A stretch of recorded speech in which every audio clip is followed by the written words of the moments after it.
Good morning students. आज हम class 9th subject maths के बारे में चर्चा करेंगे। आप लोगों के इन परिस्थितियों में एग्ज़ाम नहीं हुए और आप लोगों को कक्षा 9 में क्रमोन्नत कर दिया गया है, तो आप सभी विद्यार्थी अब कक्षा 9 में आ चुके हैं। आपको किसी एग्ज़ाम का या रिजल्ट का वेट नहीं करना है। अब आपको कक्षा 9 की पढ़ाई शुरू करनी है। अभी की परिस्थितियाँ देखते हुए स्कूल में आना फिर स्कूल में पढ़ना संभव नहीं है और हमारे समय का सदुपयोग हो, घर पे हम बिजी रहें और हमारा पढ़ाई संबंधी कोई भी नुकसान ना हो, इसीलिए आपके लिए ऑनलाइन क्लासेस की व्यवस्था की गई है। तो आप इस सुविधा का आनंद लें और अपनी पढ़ाई जारी रखें और समय का सदुपयोग करें। तो सबसे पहले हम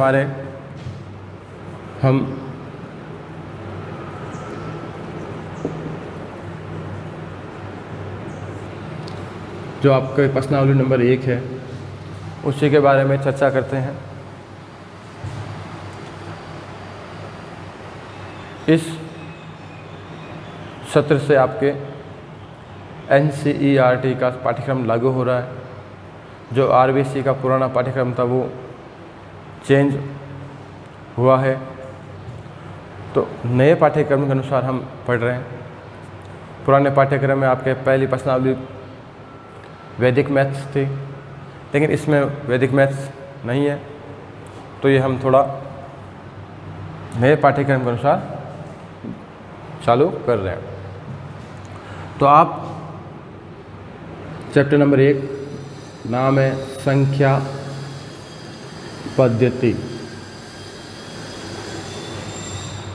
तो आप बहुत सारे नंबर जानते हैं, संख्याएं जानते हैं। उन संख्याओं का वर्गीकरण किस प्रकार से हुआ है वो हम देखते हैं। तो सबसे पहले हम बात करते हैं प्राकृत संख्याएं। प्राकृत संख्या, तो आप मुझे बताइए कि प्राकृत संख्या कौन कौन सी होती है, कहाँ से शुरू होती है और कहाँ पर ख़त्म होती है। सबसे छोटी प्राकृत संख्या क्या है? तो प्राकृत संख्या जो है वो शुरू होती है 1 से और फिर 1 से लगातार चलती है 1, 2, 3, 4, 5 और ये अनंत तक चलती है। लास्ट में कहाँ जाएगा? अनंत। सबसे बड़ी प्राकृत संख्या क्या है? इतनी बड़ी संख्या जो हम बोल नहीं सकते, उसको हम क्या बोलते हैं? अनंत। तो प्राकृत संख्या शुरू होती है 1 से। तो हम सबसे छोटी प्राकृत संख्या जानते हैं 1। कोई आपसे पूछ ले सबसे छोटी प्राकृत संख्या बताइए, 1। सबसे बड़ी प्राकृत संख्या पता ही नहीं, क्योंकि हम जो संख्या बोलेंगे उससे बड़ा नंबर संभव है। इतना बड़ा नंबर जो हम बोल नहीं सकते, ये लगातार चलता ही जाएगा, चलता ही जाएगा। प्राकृत संख्या को अंग्रेजी वर्णमाला के कैपिटल लेटर N से रिप्रेजेंट किया जाता है। अगर आपको कहीं लिखा हुआ मिले N, इसका मतलब आपको समझना है प्राकृत संख्या। N मतलब नेचुरल नंबर। तो नेचुरल नंबर कौन कौन से हैं? 1, 2, 3, 4, 5 लगातार। इसके बाद आती है पूर्ण संख्या। पूर्ण संख्या, अब बताइए पूर्ण संख्या कहाँ से शुरू होगी? तो प्राकृत संख्या में एक नया नंबर जोड़ना है, वो है 0। ये सारी प्राकृत संख्याएं इसमें आती है, बस एक नया नंबर जुड़ेगा 0। 1, 2, 3, 4, 5 और लगातार ये अनंत तक चलती रहेगी। पूर्ण संख्या को अंग्रेजी वर्णमाला के कैपिटल लेटर W से प्रेजेंट किया जाता है। होल नंबर, ये आपका है नेचुरल नंबर, नेचुरल नंबर, ये आपका है होल नंबर। तो होल नंबर मतलब W से। तो दोनों में डिफरेंस क्या है? प्राकृत संख्या तथा पूर्ण संख्या में क्या अंतर है? तो दोनों में अंतर है कि सारी की सारी प्राकृत संख्याएं तो पूर्ण संख्या में है और पूर्ण संख्या में एक नंबर ज़्यादा आता है, वो है 0। तो क्या हम सभी प्राकृत संख्याओं को पूर्ण संख्या बोल सकते हैं? हाँ। तो यह स्पेशल कंडीशन होगा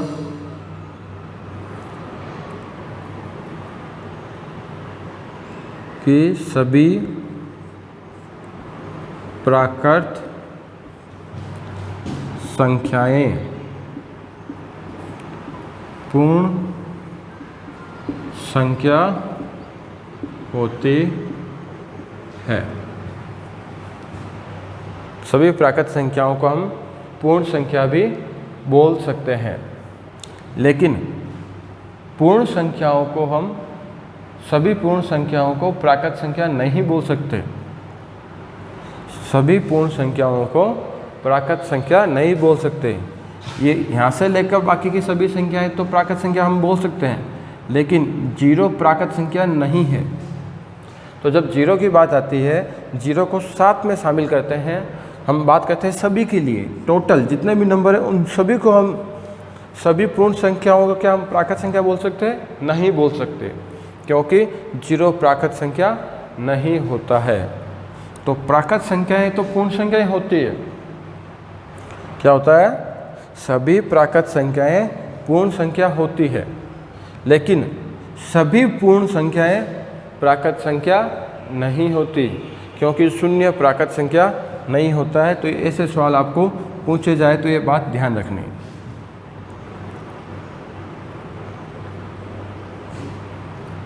इसके बाद पूर्णांक संख्या। पूर्णांक संख्या इंटीजर, इसको Z से रिप्रेजेंट किया जाता है। इंटीजर संख्या अब क्या है? प्राकृत संख्या शुरू कहाँ से होगी? 1 से। सबसे छोटी प्राकृत संख्या 1, सबसे छोटी पूर्ण संख्या 0। पूर्णांक संख्या, पूर्णांक संख्या माइनस से आती है, -3, -2, -1। इधर से माइनस में अनंत से चलती हुई आ रही है, माइनस अनंत से, -100, -99, -98, -6, -5, -4, -3, -2, -1, फिर 0, 1, 2, 3, 4, 5 और ये इधर भी अनंत तक जाएगी। तो पूर्णांक संख्याओं में ऊपर की जो है, मतलब ये सभी प्राकृत संख्या शामिल हो गई।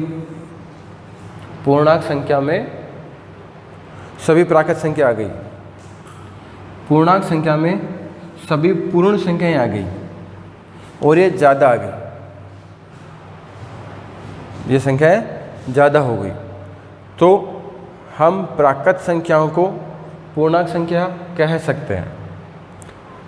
इन सभी पूर्ण संख्याओं को हम पूर्णांक संख्या कह सकते हैं, लेकिन इन संख्याओं को हम ना तो पूर्ण कह सकते हैं ना प्राकृत संख्या कह सकते हैं। सभी प्राकृत संख्याएं पूर्णांक संख्या होती है, सभी पूर्ण संख्याएं पूर्णांक संख्या होती है, लेकिन सभी पूर्णांक ना तो पूर्ण संख्या होते हैं ना प्राकृत संख्या होते हैं।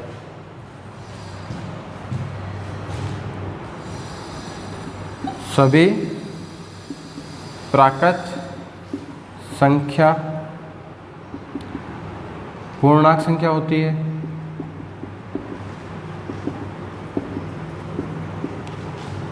सभी पूर्ण संख्या पूर्ण संख्याएं कर देते हैं, सभी प्राकृत संख्याएं पूर्णांक संख्या होती है।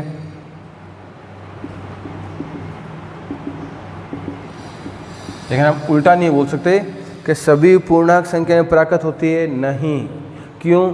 क्योंकि ये जो माइनस वाले नंबर होते हैं ये शामिल नहीं होते, जीरो शामिल नहीं होता। तो ये इनसे संबंधित ऐसी बातें ये याद रखेंगे।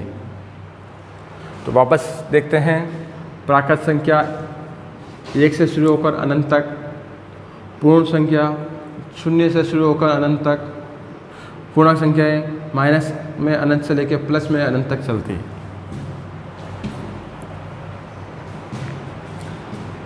अनंत शब्द एक तरह से अपरिभाषित शब्द है। अनंत हम बता नहीं सकते कितना बड़ा या कितना छोटा अनंत। 3 प्रकार की संख्याओं के बारे में आपने पढ़ा है, प्राकृत संख्या, पूर्ण संख्या और पूर्णांक संख्या।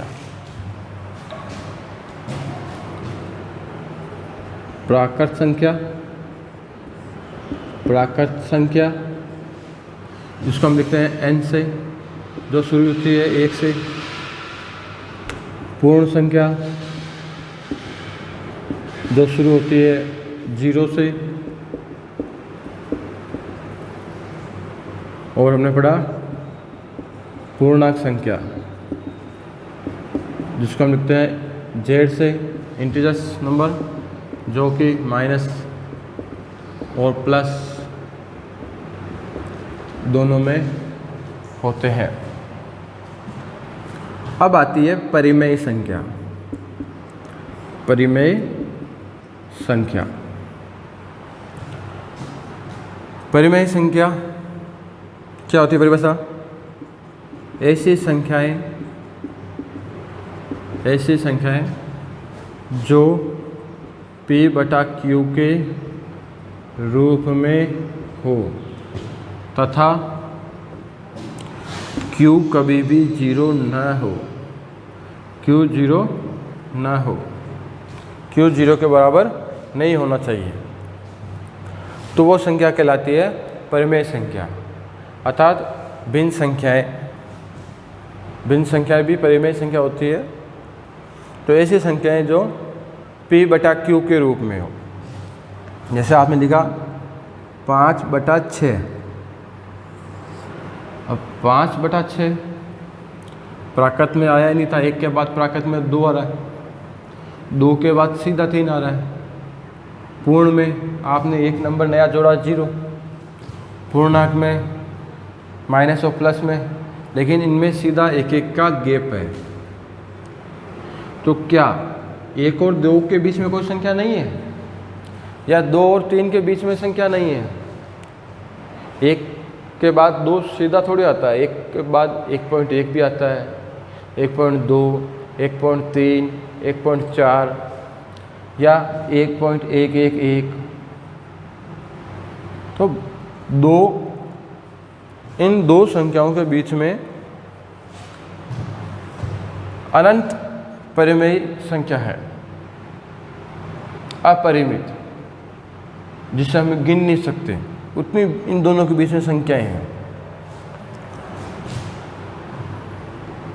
तो ऐसी संख्या जो क्या हो, p/q के रूप में हो तथा q का मान 0 नहीं हो, ऐसी संख्या क्या कहलाती है? परिमेय संख्या कहलाती है। तो अब हम बात करते हैं, क्या ये जो प्राकृत संख्या है,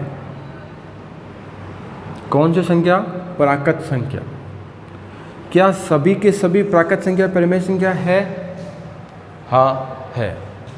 सभी प्राकृत संख्याएं परिमेय संख्याएं हैं। कैसे? कि सर इसमें तो बटा में ही नहीं है। आपने तो कहा था ऐसी संख्या जो p/q के रूप में हो। तो भाई हम इनके नीचे अगर 1/1 लिखें, 2/1 लिखें, 3/1 लिखें, सभी के नीचे बटा में 1 तो छुपा हुआ है। किसी भी संख्या में जब आप 1 का भाग देते हो तो वापस वही संख्या आती है। इसी प्रकार से इसमें भी हम भाग दे सकते हैं, इसमें भी हम भाग दे सकते हैं। तो सभी की सभी प्राकृत संख्याएं परिमेय संख्या होती है, सभी पूर्ण संख्याएं परिमेय संख्याएं हैं,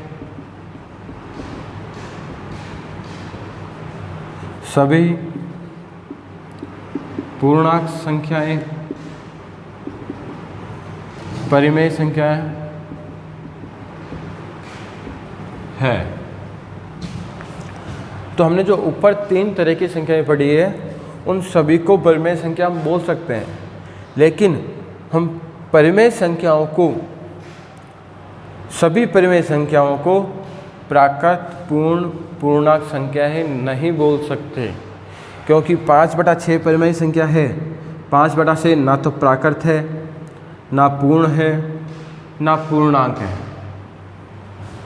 तो परिमेय संख्या ऐसी संख्या जो p/q के रूप में हो तथा q का मान 0 नहीं हो, ऐसी संख्याओं को परिमेय संख्या कहते हैं। मतलब ये तीनों प्रकार की संख्याएं इसके अंदर आ गई।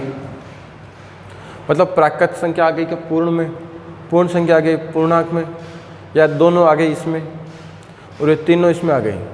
तो ये जो ग्रुप है बड़े से बड़ा ग्रुप होता जा रहा है। अब है अपरिमेय संख्या।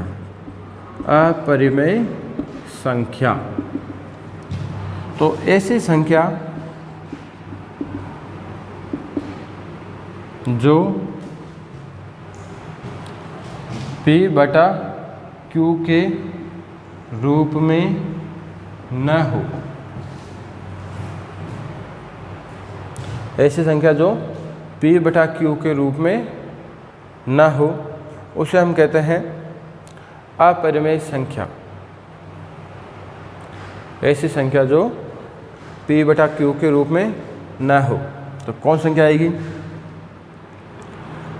तो हमने जैसे कई संख्याओं के वर्गमूल निकाले। हमने √4 का वर्गमूल निकाला।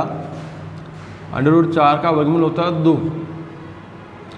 √1 का वर्गमूल 1। तो 1 क्या है? परिमेय संख्या है। 2 क्या है? परिमेय संख्या है। √9 का वर्गमूल कितना आता है? 3। ये भी परिमेय संख्या है। लेकिन √2 का वर्गमूल कितना होता है? क्या 2 का वर्गमूल हम कंप्लीट पूर्णांक संख्या के रूप में निकाल सकते हैं? नहीं। तो √2 तो ऐसी संख्याएं जिनका वर्गमूल पूर्णांक संख्या ना हो। √2, √3, √5, √6, √7, √8, √10 ये सारी अपरिमेय संख्या है।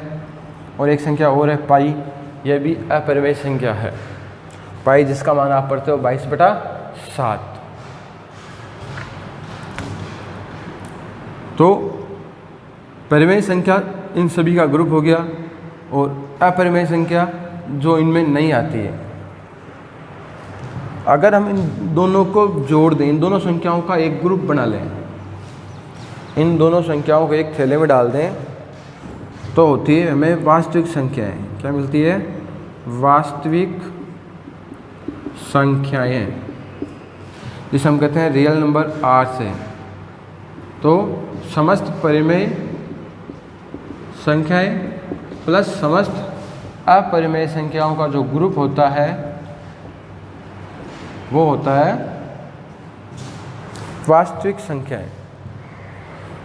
परिमेय संख्याएं व अपरिमेय संख्याओं का ग्रुप होता है वास्तविक संख्याएं। तो आपकी क्लास 9 तक के लिए वास्तविक संख्याएं सबसे बड़ा ग्रुप है, जिसके अंदर सभी संख्याएं आ जाती है।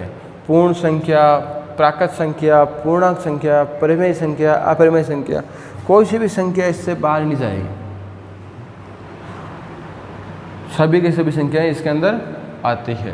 तो ये आपके था संख्याओं का वर्गीकरण क्लास 9th में। सबसे पहले प्राकृत संख्या, फिर पूर्ण संख्या, पूर्णांक संख्या, परिमेय संख्या और अपरिमेय संख्या।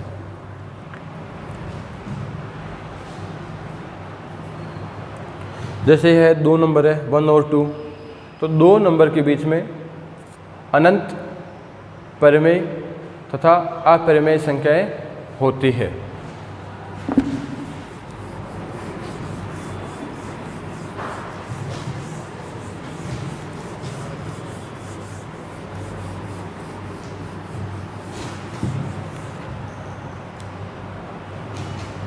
जैसे आपको अगर कहा जाए कि एक नंबर है 3, एक नंबर है 4, 3 और 4 के बीच आप कितनी परिमेय संख्याएं ज्ञात कर सकते हो? तो किसी भी 2 नंबर के बीच में अनंत या अपरिमित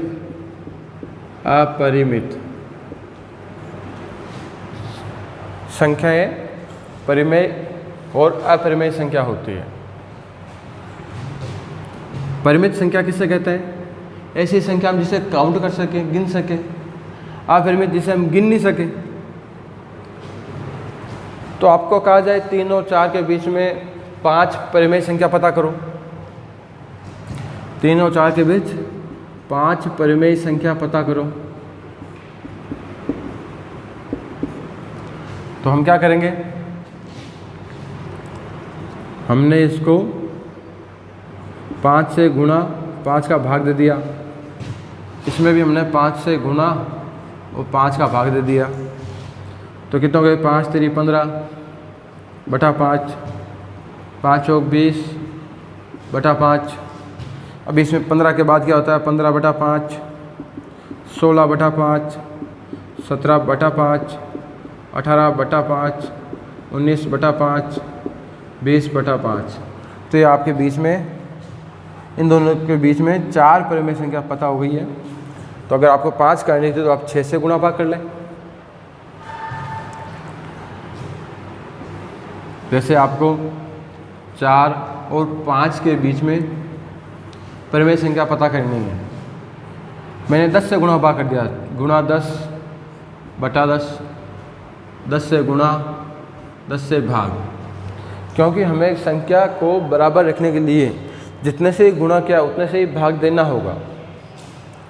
तो ये हो गए 4 दही 40 बटा 10, 5 दही 50 बटा 10।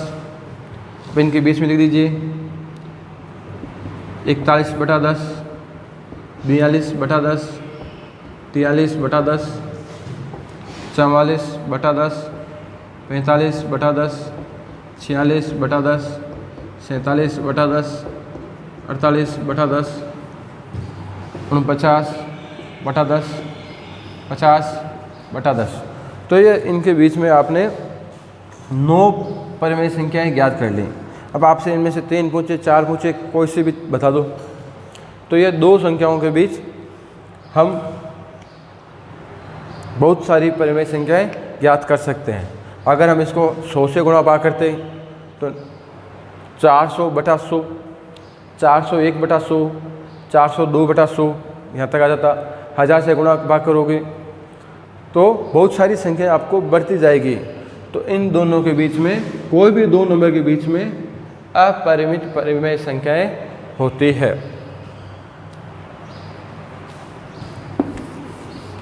तो आज आप इतना ही पढ़ेंगे। एक बार शुरू करें।